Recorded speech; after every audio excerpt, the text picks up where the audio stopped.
Hello everyone. Today I am going to see if you can beat Diablo 2 using only the energy stat. I picked a sorceress to do this run, I'll explain why later, but for now let's get into it. To get things rolling I have to go and get some level ups, which thanks to my aspirations to have the biggest blue ball in all of Diablo will go into energy. It's important to have goals after all. And this run definitely didn't start cause I wanted to make jokes about blue balls or anything. I am obviously far beyond that. There however is a problem with this, cause this means I don't have the strength to wear gear. I am such a limp biscuit that I literally cannot even equip a quilted armor. I will need to go looking for strength. Fortunately there are lots of options. I can find magical rings which can roll strength. They didn't, but they can. I can also look for chipped amethysts or find charms with strength on them. But we all know how finding a specific item in this game goes, so obviously none of them spawn. Ethereal items have lower requirements, so my next option is trying to find a 2-socket ethereal armor. But this game is like a cat. Once it knows what you want, it would rather light itself on fire than give it to you. Despite these setbacks, I am continuing on with the game. And for the start of this run, I am going with the lightning skills. They deal the most damage, have the best AoE, and their big downside is that they cost a lot of mana. Seeing as how this is an energy only run, it's a no-brainer to start out with Charge Bolt. My adventures bring me to the Forgotten Tower and the boss of the only tower on the planet that goes downward instead of upwards, the Countess. She is a heinous piece of work, and I would rather keep my blue ball than spend time with her. But what she lacks in personality, she makes up in rune drops. Which is good, cause I want a lot of runes from her. To be more precise, I want a Tal and an Ed rune for the stealth rune word, and a Tyr and a Ral for leaf. During my runs I keep checking the vendors for gear, and Chassi ends up coming in clutch. For the low price of my dignity and some gold, she sells me a pair of gloves with 1 strength and a light belt with another strength. Jokes on her, though I haven't had any dignity in a long time. With us getting all geared up to 12 strength, we can now equip the quilted armor on level 17. All I need to do to get there is go and farm the Countess some more, which I was already going to do anyway for the runes. Sometimes life just lines up like that. I also go ahead and hit up Akara for a 2-socket staff that I will use to make a leaf later on. The rest of my gear will all go towards getting more life, so I make a 20 life cap and obviously skill game my way into a 10 life small charm during my little farming session. With the first set of runes found, I create the leaf rune word. Now if this rune word looks insane to you, that would be because it is. 3 to fire skills and a bunch of other skills on there like the +9 to firebolt I am never going to use. But man, I wish I looked that impressive while being useless. I also get a few god tier level items in the form of a +1 to strength small charm and a +2 to strength ring with some fire resist. At level 12 I unlock the lightning skill, which is a fancy way of saying that I can now electrocute all my enemies from afar, as demonstrated here on the Countess a bunch of times to make sure everyone gets the message. With her still flopping around spastically on the floor, I complete my stealth rune word. This rune word is fantastic cause of the faster run walk and faster cast rate it gives. The 30 poison resist is also a nice addition for the upcoming Andariel fight. But nothing can ever be as great a find for her as the Death's gloves with their 50% fire resist and 75% poison length reduction. They make it possible for me to tank her despite not having any vitality, so it takes a bit of huffing and puffing and a lot of electrocuting, but a few zaps later, down she goes. Before heading into the desert I go and use my imbue, and apparently Chassi likes what she sees cause she hooks me up something fierce. 20 faster run walk, faster hit recovery, 24 lightning resist and 10 poison resist. Those are some boots made for walking. The final thing to do in Act 1 is to respec, cause at level 19 I am switching to the leaf staff anyway, which means I want to be a fire sorceress from here on out. For my respec I obviously put all my stat points into energy, cause that's the whole point of the run. For my skills I go ahead and misclick 1 point into Nova, 1 point into Teleport, and I prep for the most important skill of the run, which we will talk about later. I put some points into Firewall and finish up with points into Telekinesis, which looks weird but will make sense later as well. 2 things happened in Act 2. First off, I unlocked Teleport, allowing me to finally utilize my big blue ball of mana for the first time. The Teleport skill is the most broken skill in the game, and in a normal run, the downside to it is that you would need a lot of mana to use it. But I have plenty of that, so from here on out, I am going to spend as much time with the monsters as my dad did with me. The other big thing that happened is that I get access to my main attacking skill for the run. Firewall is literally what it says it is. It is a wall of fire. But don't worry, I don't have to lie about not paying for it, or building it for that matter. All I have to do is click on something and it just lights on fire, and the problem is gone. Gentlemen, all I can say is that politicians wish they could be me, cause not even in their wildest dreams are they wishing they could solve their problems by lighting things on fire and then just walking away, cause that is just what they do. Speaking of politicians, if anyone out there wants to look like they know what they are doing in Diablo 2, my morals and integrity are very much for sale. I use my newfound powers of fire and fatherhood to clear out some bugs, pick up the Heraldric Cube and ignore the Claw Vipers, before making my way into the Arcane Sanctuary, where I end up getting lucky and getting a first way out of there. I almost get murdered in the process, but it's not like I'm going to die a lot on this run or anything, so I make it through no problem. To help with my fast dwindling life total, I decide to go and hire Razan for his sparkling personality, brimming smile and prayer aura, which allows me to regenerate life faster. As his welcoming gift to the team, I give him a spear with a luxurious assortment of runes and a gem. That I know looks like trash, but is actually specifically honed for his needs as a mercenary. I don't know how exactly, cause this is a load of crap, but he buys it and off we go back to fight the summoner. My man Razan ends up tanking the hits for me, and I still almost go down to a single frozen Nova upon the summoner's exit out of life. I'm almost getting one shot in Act 2 normal. I'm sure nothing can go wrong from here. Between Static and Firewall, the Duriel fight lasts about as long as I usually do before dropping me a ring. This ring looks like it's not very good, but it's actually perfect for what I am wanting to do in this run. I'll get into the details of it later, but I'm basically building an energy shield sorceress in this run. Those thrive off getting energy, poison resist and as much damage and magic damage reduction as they can get. So while this ring looks cheap and trashy, it's perfect for this build. I'm sure I'll upgrade it at some point, but for starting out I could not have asked for better. Remember all those years ago when I talked about how I almost died by a random shot from the summoner? Well, the almost part of that is now gone. I am just dying randomly now. Fortunately, to overcompensate, I can pick up the Jade figurine in the Spider Cavern, which nets me an additional 20 life. Some questing happens as well in Act 3, but the most important part is that I light the council on fire and the Jade figurine quest immediately shows its worth when I don't get one shot by Mephisto thanks to the 20 life it provided me with. He drops me a set bone wand, which is Sander's superstition, a bone wand that exists. In Act 4 I go and say hello to Izual and the skill points he grants me are going into the core of the run I have been working towards. Remember when I said I would explain later? Well, this is later. So the build I am doing for this run is called an immortal sorceress. I don't get why though, cause as you can see later on I definitely still die once or twice. Thrice maybe even perhaps. But I digress. What this build does is getting as much mana as it possibly can and then converting all the damage away from the health pool and into the mana pool. And the skill it uses to do that is the one I get now, Energy Shield. And while I am sure you all can read what is on the screen, I am going to explain it anyway. This little golden ball above my head makes it so that a bunch of my damage is going to my mana pool. It starts off at a mere 20%, but as you can imagine that goes up per level. It also has a synergy with telekinesis, which is why I put my spare points into that during my respec. Every single point in telekinesis makes the shield consume less mana per hit, basically creating damage reduction out of nowhere and rewarding you for having as much mana as possible. The essence of this game plan is simple. I'm going to do stuff until I run out of mana, then I'm going to die, respawn and do it again until the game gives up.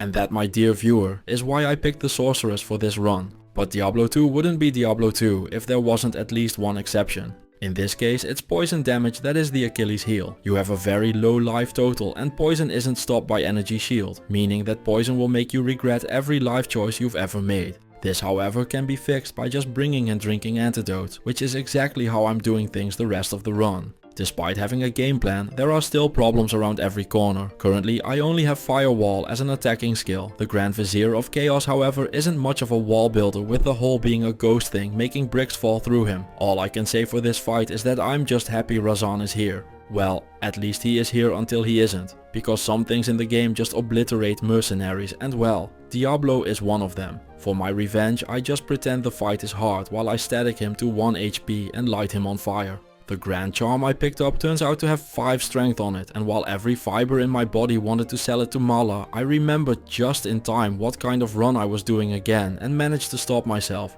Act 5 starts off with me finding a Fanmastic helm off of Eldritch. Hit recovery, life, a pile of resistances. I will gladly wear this for a long time to come. One thing you may or may not know depending on how much you've played the game is that the game actually has a counter to you dumping everything into energy and mana, and it comes into play in Act 5. See the orange swirls around my head? That spell is called Blood Mana, and it can only be cast on you when your mana pool is bigger than your health pool. And seeing how I have 435 available mana compared to 114 life, that seems to be the case. Blood Mana does the exact opposite of what Energy Shield does. It forces your spells to be cast using your life pool as payment instead of your mana pool. And while I would actively spec into that ability on a barbarian, on an energy only sorceress run, it is what I would describe as a bit of a problem. My sorceress has now become a 3-pump chump, which is making the crystalline passage and the frozen river just a little bit tedious. Despite being on the brink of death after 3 seconds of teleporting, my desire to play like a psychopath knows no bounds, and I just dive in, give it 5 seconds of my best and then head home for a 30-minute break at Mala's.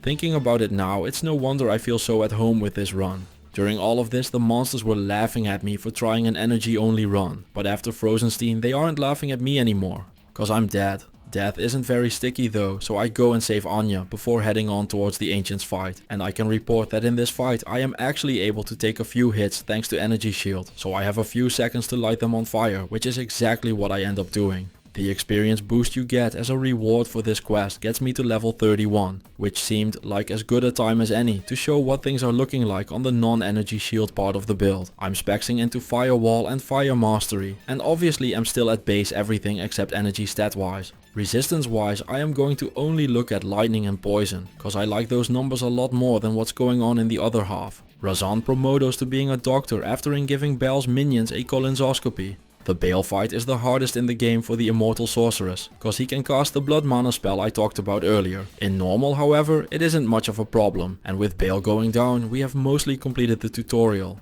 To fully clear it, I go ahead and deal with Shank and Radamant, and with them out of the way, everything we care about in normal is done, so it is time to move into Nightmare. Nightmare gets off to a great start, with an Amrune dropping straight away in the underground passage. Apparently Akara hates Kane, cause she throws the scroll to save him straight to the ground. I decide to pick it up and save him anyway, and as my reward I get the rare ring Bitter Gyre, and it is a doozy fire and cold resist to prove that there are truly no consequences for any actions I take, and even an added bonus poison resist and magic find. And the luck keeps going in the Black Marsh when a 4-socket stack bow drops. To fill it up I am looking for a Soul rune. Good thing I know just where to get it, and after what I will pretend was one run to look cool, I go ahead and make myself an insight in the stag bow, cause thanks to Diablo II Resurrected you can now do that. Insight normally is a great rune word, but for this run it is even more ridiculous than usual. The level 16 meditation aura makes it so that your mana regenerates faster than usual. How much faster you ask? Well, at level 16 it gives me a super reasonable 675% extra mana regeneration. And yes, this works in the way that you want it to with Energy Shield, so by giving my mercenary an insight I suddenly get 6.7 times the mana to burn with Energy Shield. This means that by making sure I get this aura, all of a sudden the name Immortal Sorceress makes total sense. Not gonna lie, actually thinking about what you're doing for a change makes this game very enjoyable. All of a sudden I don't have to worry about a cow hitting me with a polearm, cause my energy shield just absorbs that. But why are we back in the cow level you ask? Well, I'll explain right after this ridiculous find right here. Some said heavy boots drop, and while these are usually Sanders boots, which would actually be an amazing find for this run thanks to their strength. In the cow level however, these can be the Cow King's hooves, a secondary pair of said heavy boots, however those are quite rare. To explain a bit more, I'm doing a run with every single set in the game and have found every single item I need for them many times over, except for the Cow King set, which I ended up creating in a hero editor cause I was tired of farming normal cows till my eyes bled milk. I spent hours upon hours looking for these boots, and now that I'm almost done with the run on stream and don't need them anymore, here they are. I swear this game is like a cat, cause I don't want nor care for them on this run. Anyway, back to the business at hand. I am in the cow level for a reason. And that reason isn't just to show off how many hits I can take from the cows now thanks to the meditation aura, although that is impressive as well. I am here to find a weapon base for the spirit rune word, cause every weapon you find in the cow level on normal will get 4 sockets if at all possible, which makes it the best place to look for one. So I do what I claim is one run and a broadsword drops. Perfect, that will do nicely. However, there is a problem, and unfortunately it's a problem that I already used to know, but am now facing again. The strength requirement on this is 48, and as you can tell from the bright red color font, I don't have that. So how much do I have? A grand total of 22 if I use every single boost I can get, which isn't even half of the required 48. I need an additional 26 strength. How I'm going to get that, you ask? Well, I wish I knew, but I don't have a clue right now. So for now, I decide to just quest on, which brings me to the Nightmare Andariel fight. Just like in normal, she is based on poison and running around, which is a natural counter to our strategy of hoping everyone else forgot about poison and stands still in the fire until they explode. The fight ends up devolving into a lot of running around, throwing firewalls and hoping that Andariel runs into the walls a bunch. The poison isn't stopped by the energy shield, which means that Andariel's toxic attitude transfers to me and my life total is consistently low as a reminder. Fortunately, I managed to take down the demon, and while she drops nothing of value, therefore wasting my time, something I would never do to you. To prove this, I take some damage to save time. In Act 2, all I want to do is to point out that I first weigh it again, cause I have teleport, which means I always first weigh. It's a law of nature. Speaking about laws of nature, everyone knows the famous quote about how an immovable object encounters an unstoppable force. As I convince myself that I am that unstoppable force, Duriel proves to me, many times over, that I am in fact no such thing. He decides to make this very clear to me. This battle teaches me that while vitality is for cowards and real men just chug mana potions, hope for the best and cry in a corner until the scary bug dies in a blazing wall of fire. A set amulet falls to the floor, which turns out to be a telling of beads, and let me tell you, I like these beads. For their +1 to skills, 18 cold resist and 41 poison resist of course. Get your mind out of the gutter. These make this another perfect insertion to add to my setup. Before I got told of the beads, life just felt empty, but with them everything feels just right. With my new amulet I now feel invincible as I head into Act 3, where that feeling is abruptly halted, cause the game smelled my happiness and it cannot accept that. I go again from the waypoint, but a trend seems to arise. My plan of doing things until I run out of mana, then dying and doing it again is running into a bit of a snag, cause right now I'm only doing the dying part of it. I know at this point I should surrender and put points into vitality, but that would be admitting defeat. My mana pool is massive and I can ignore my health and pretend everything is okay like a man. After making my escape from the waypoint I find the git bin, and once again I end up getting lucky. The ring I get as a reward has 2 strength, a bunch of resistances I like, and the damage and magic damage reduction I yearn for every time I have a moment to myself. I'm sure this additional damage prevention means that I now am true to my name and have become an immortal sorc. Or maybe it doesn't, cause in the Flayer dungeon I have to admit that my lord and savior energy shield has its own personal issues when mana burn comes into play. Is what I would say if I even had survived to make it to taking a hit from the ghosts. However, if you look at the footage in slow motion, you can tell that I died before the ghosts touched me. The screen going 50 shades of grey when something breathes even in your general direction while smelling of elderberries truly is a testament to the power of immortality. On my second attempt I do manage to pick up the brain as well as a Biggin's bonnet. I don't know why I'm showing it though, it's not like I'm going to use it, but I just really like this helm for some reason. Continuing on in Act 3, I turn out to be not so much a glass cannon as much as just getting glassed every few seconds. Between the Flayer jungle and the sewers, I think my survivability could be improved upon just a teensy little bit. I went and asked the council for advice, but I don't even make it to them before getting horribly assaulted by some weird looking old people in a dress. Looking for guidance I look at Kyoko, but she isn't faring any better. Even looking upon the boss fight apparently makes her implode. To ease the pressure of the fight I decide to lure out Ismail. He is cursed and extra strong, but I'm sure that won't be a problem. He hits me once and for some reason I don't feel a thing. That reason turns out to be because I died at even the thought of him touching me. At this point I don't even know if I'm talking about my love life or the game anymore. Continuing on with the plan of running out of mana, dying and then doing it again, I managed to borrow Kalim's flail. The Mephisto fight is to die for, I should know, cause I did. To be more precise, I barely survived getting tapped by a spirit and Mephisto slapped me straight out of existence. The Mephisto drops look impressive, but they require strength and dexterity, which I do not have. Once in Act 4 I go to Jamela, cause I figured that if I gamble away all my gold I can't lose it when I die. A solid logic, except for the part where I fly too close to the sun. I gambled a +6 strength belt and immediately sell it back to her because I forgot what kind of run I'm doing. However, that was not the worst thing that happens in Act 4. The entire act is filled with fire immunes, and while I can start out by just teleporting and ignoring past them, in the Chaos Sanctuary that is not an option. After realizing I forgot to make a safety TP, I wonder about life and the choices I have made, but looking at the stat screen reveals it might have mattered if I had grinded some more levels, cause I have a hunch that being level 37 at this part of the game is probably on the low end of things.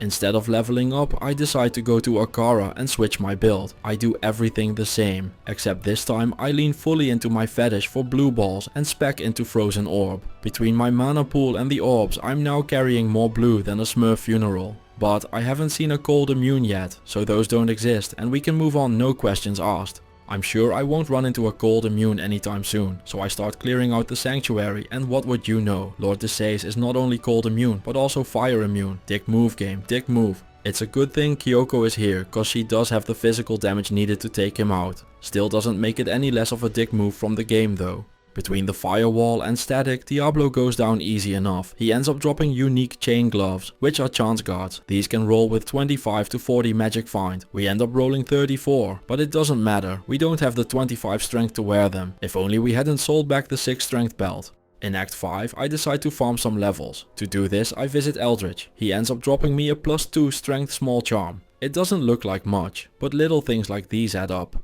The rest of the act has me experiencing blood mana issues again, but I make it to the Ancients. As a bunch of celebrated war heroes, they do not know how to deal with the power of blue balls, and I make my way through them easily enough. In the throne room, Bale seems like he's wanting to die as fast as possible. Joke's on him though, I can still die faster. The Bale fight starts off with him summoning a clone to help make a bridge, a tower bridge to be exact. I want none of this, so I go and talk to Anya instead, who gives me a plus skills weapon with a pile of mana. Seeing as how my focus is not so much on the firewall anymore, it is time to leave my staff behind. The one-handed weapon allows me to equip a rhyme I made as well. Thanks to the extra mana and improved resistances, I find myself able to take a few hits from Bluey the Demon, and despite it being only Nightmare and still having the hard part of the run to go, this does fill my heart with some joy. With Nightmare defeated, I unlock terror zones for this difficulty as well. I decide to go and play around in them, and as a reward a rare clasped orb drops, with its 2 to fire skills, 2 to fire mastery, 25 mana, 21 lightning resist and 3 magic damage reduction. This weapon is just what the coroner ordered.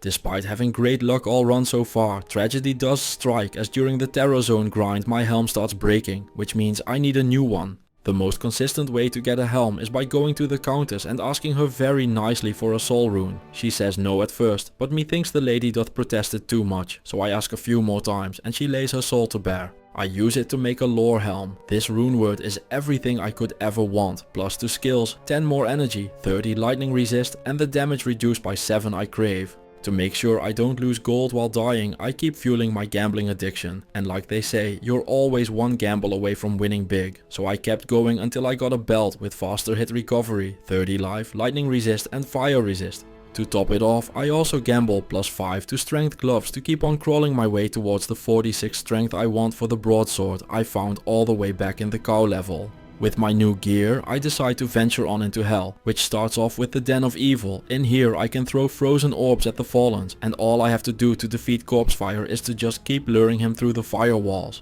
After completing the den, I continue on to see that a worrying trend rears its ugly head again. A simple teleporting session reminds me that this energy only run could just as well have been called the Please Don't Ever Touch Me run. The rest of Act 1 goes fine, and cause I have a lot of fire damage at this point and Dariel isn't much of a problem. For hell I have 3 things to focus on, the first being strength, the second questing through the game, and the third is to make sure that I actually have level 60, cause you need to hit that to be able to complete the Ancients quest. To that end, I decide to commit genocide on every bug in the Far Oasis. The extra experience gained while doing this really shows how much additional skill points help. With Energy Shield getting more and more up there, I can now even start to take a few hits while teleporting around in the Maggot Lair. Speaking about teleport, it also allows me to ignore everything in the Claw Viper Temple level 2, which is a good thing, cause I'm pretty sure that is what certain death looks like. In the Arcane Sanctuary I once again get the first way, cause of course I do on the teleporting character when it doesn't matter. Maybe I should try pointing a red dot at where I want the game to go, cause it truly behaves like a cat. The Duriel fight is about the same as the Andariel fight, just me running and teleporting around with the big bad evil monster following me around through the fire and the flames while I carry on. On the Bug's demise, he drops the item that breaks open the run. A set circlet. Narge's circlet has a bunch of mods we don't care about in the slightest, but looks can be deceiving, cause nothing could be more beautiful to me right now than that 15 to strength. I go and chat up my old friend Larzuk to ask him to put a socket in the circlet, which I follow up by adding a perfect amethyst to it. And look at that, 25 strength from my helm. My life is now complete, and in the spirit of celebrations he puts 4 sockets into my broadsword. The 4 sockets allow me to put the spirit rune word in the sword, and having access to the spirit sword makes me as happy as a 15-year-old boy discovering what else is going on in the internet for the first time, plus 2 skills, faster cast rate, a pile of vitality and mana. I couldn't ask for better, and after finally becoming a man of the world and regaining functionality in my right arm, I also go and save the barbs, so I can pledge myself to an ancient shield. Quelkek is just very happy to see his barb saved. You can tell by him tossing the reward on the ground to make me pick it up like a swine. The Ancient's Pledge shield improves my resistances thanks to its 43 cold and 48 of the others. With that, our gear is really coming together, but the resistances are still very low. To solve this, I decide to go and say hello to the Countess for a Lom rune. Despite her always being immune, it is very easy to farm her cause she just gets stuck behind chests and Kyoko can take care of it from there. Despite her good services, Kyoko isn't keeping up anymore, so I give her some spiel about how life has many opportunities in store for her, and beautiful things will happen, but they won't happen with me. During all of this, I make sure to remind her that it's her fault for not leveling up, not mine. With Anor joining the team, the game immediately shows how displeased it is, because in the next run I get ambushed at the entrance of level 5. But thanks to my new gear, my build is coming together, and for the first time in the history of the world, I actually survive a tight spot. I give it the old college try, but the Countess doesn't end up ever dropping me a Lom rune, so I decide to move things along towards Act 3. At first I run into some small hiccups as I disintegrate thanks to some spiders, but on the second attempt I manage to clear everything out and grab the jade figurine while I'm there. The rest of Act 3 is business as usual, and Mephisto ends up dropping me a Q Huygens armor, which, if you know the lore of the game, is ironic, cause that is the one guy in Act 3 he couldn't beat. So how he got this armor, who knows? With the build mostly complete, I don't expect a lot of problems anymore in Act 4. The entire go through of it is just me teleporting through the open areas, and once I get to the Chaos Sanctuary, it's just a matter of killing everything, which might take a while, but proves to not be very hard. Moving things along towards Diablo. The demon man himself is no threat, he just stands in the fire and waves goodbye to us for the final time this run. Having watched the angry demon go down means that we have made it to Act 5, the final act, the pièce de la résistance, the celebration of all our hard work. Act 5 is just a formality after all, it's not like I'm gonna get insta-killed while teleporting anymore. I can also easily grind some more levels, cause I'm not level 60 yet, so I can't actually complete the game. Having tried Eldritch in Hell, it turned out to be a bit much, so I decided to head back into the Nightmare Terror zones. The cow level dropped me a 4-socket partisan for another insight. This allows me to hire a new mercenary with a prayer aura for some life regeneration. Nightmare Eldritch runs even ended up dropping me the Lom rune I wanted earlier, so now I get to make a smoke as well. The rest of my time in the terror zones is spent reaching level 60 to even be able to beat the game, so for the people that have been requesting a lowest level possible run for the last couple of years, here you go. Now that I am able to beat the game, I'm going to go ahead and do just that. First up we have the Ancients. They are looking for revenge after Nightmare, so I have to teleport around aggressively and consistently. To my surprise, I can survive a single whirlwind, so I'm feeling pretty safe as I teleport around the arena. And even though they aren't one-shotting me, which of course feels great, I am also definitely not one-shotting them, making me feel less great. After a long and unforgiving battle filled with tension, all of that is released when Madak plows through me with his whirlwind like a very angry yo-yo toy. Sure, no problem, I thought to myself, I'll just go at it again. Cause the first time I almost got it, so how hard can it be? Well, turns out it's quite hard. Cause apparently the word immortal means different things to different people. To me it means never dying, surviving and things like that. To Madog, Korlik and Talik it seems to mean something else entirely. They see the word immortal not as a statement, but as a challenge, and they have decided to turn me into paste to see just how immortal I am instead of allowing me through. So about 15 attempts of this later, I'm finally done with them and can move things along until I encounter one final dick move by the game. Viper Rend in the throne room is another fire and cold immune, and Azrael can't do what Kyoko could, so it takes one final reset to clear out the throne room, where it turns out that after burning a lot of skeletons and unravelers, Bale is still in a rush to die. But things are different now. Even with Blood Mana it doesn't matter anymore. I can just light everyone and everything on fire like they deserve. So with Bale going down, there you have it, the sweet release of the end of the run. So to answer the question, can you beat Diablo 2 by only speccing into energy? Why yes you can. Don't ask me to do it on hardcore though. With that, I want to thank all the channel members and Patreons for their support, and I will see you all in the next video.